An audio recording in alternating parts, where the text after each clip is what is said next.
Bom dia, turma. Tudo bem? Como é que vocês estão? Vamos lá?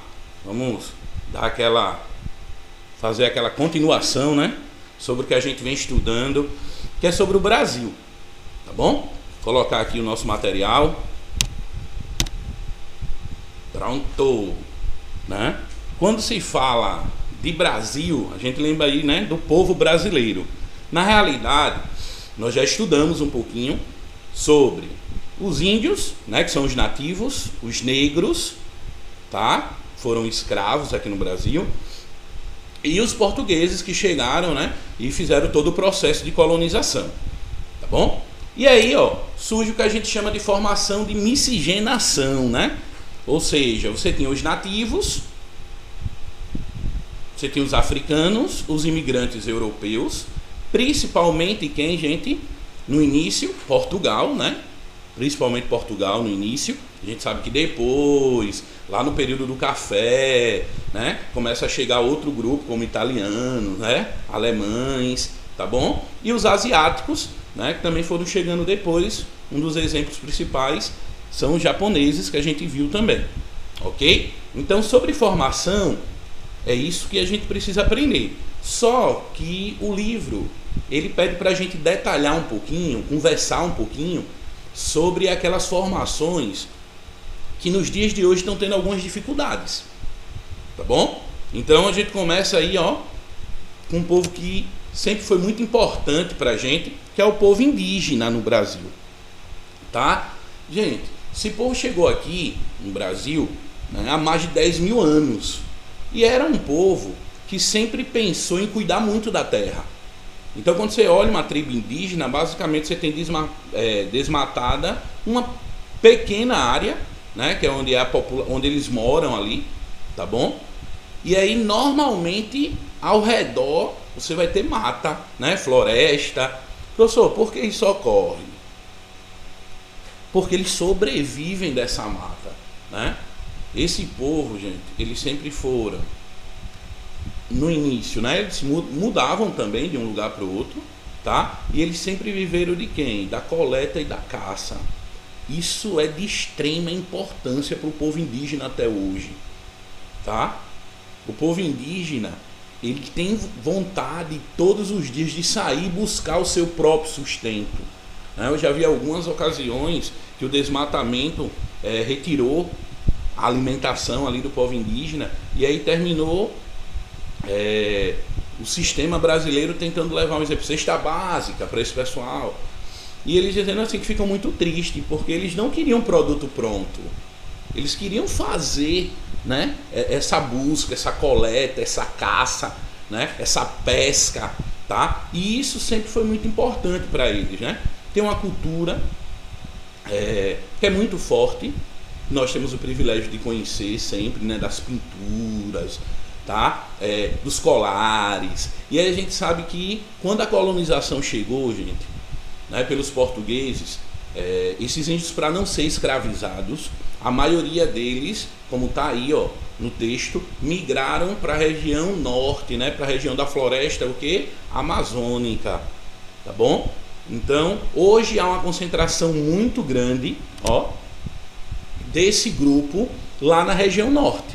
Então a região norte meio que concentra essa região, né? E tem uma força aí muito grande em relação aos povos indígenas, tá? Então os povos indígenas, eles representam aí 0,2% da população brasileira, tá? Ou seja, é uma população muito pequena, gente. Hoje é uma população pequena. Por quê, professor? Porque eles foram aos poucos perdendo área, né? E aos poucos também eles foram fazendo todo um processo aí de modificação também, alguns indo para a cidade, né? E muito desmatamento fez com que essa terra normalmente fosse se perdendo. Então aí vocês veem, gente, alguns dados que são importantes, né? Cerca de 60% vive hoje na Amazônia, tá bom? Legal, onde estão concentrados 98% da extensão da terra indígena no país. tá bom? Apenas 1,2% do total da extensão de terra indígena abriga, né, os 40% restantes da população indígena do país. Tá? Então, a gente sabe hoje a dificuldade que esses índios têm, né? E quão é importante, gente, que a cultura deles seja de uma maneira toda especial preservada. Beleza? Gente, normalmente eles vivem aí, ó, em pequenas sociedades aí com 200 pessoas em média, né? Então são sociedades muito pequenas, tá?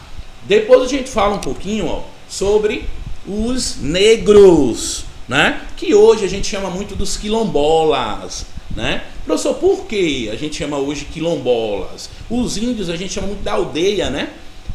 Os negros a gente chama muito dos quilombos, né? Por quê, professor?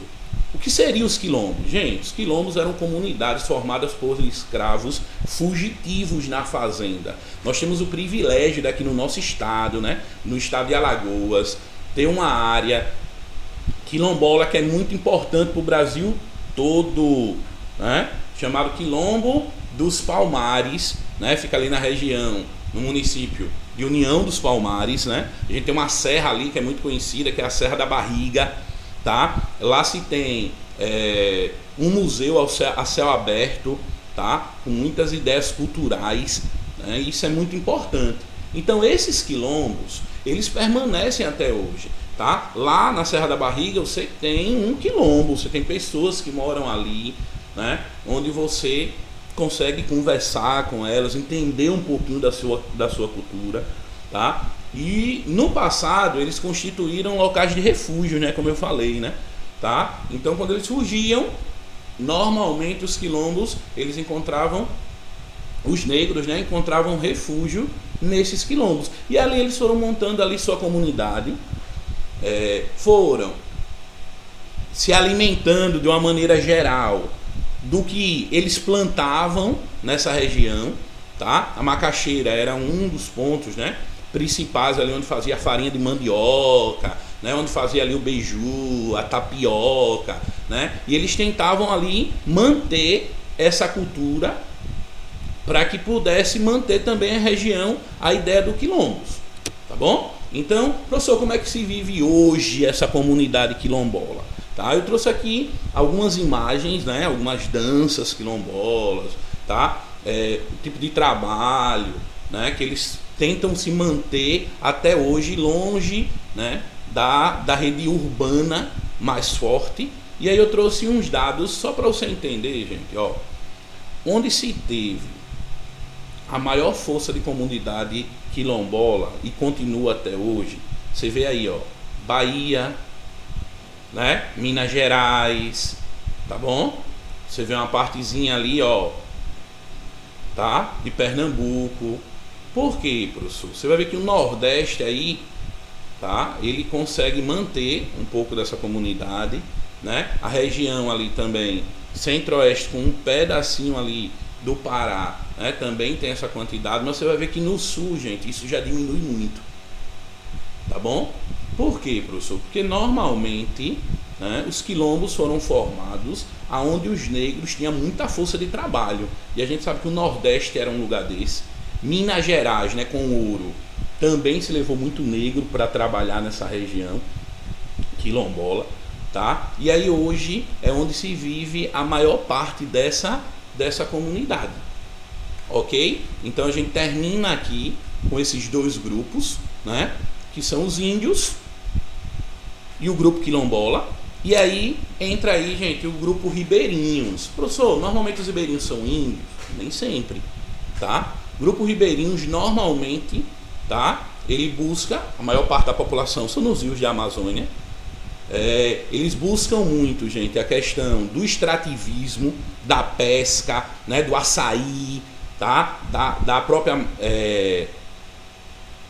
produtos que tem naquela região, como a mata dos cocais, tá? Então essas são cidades ribeirinhas que precisa também de sustento, né? E por último a gente vai falar aqui uma imagem dos ribeirinhos sobre os caiçaras, que são os que vivem na beira do mar, ok? E vivem do pescado, beleza? Valeu, gente, tchauzinho.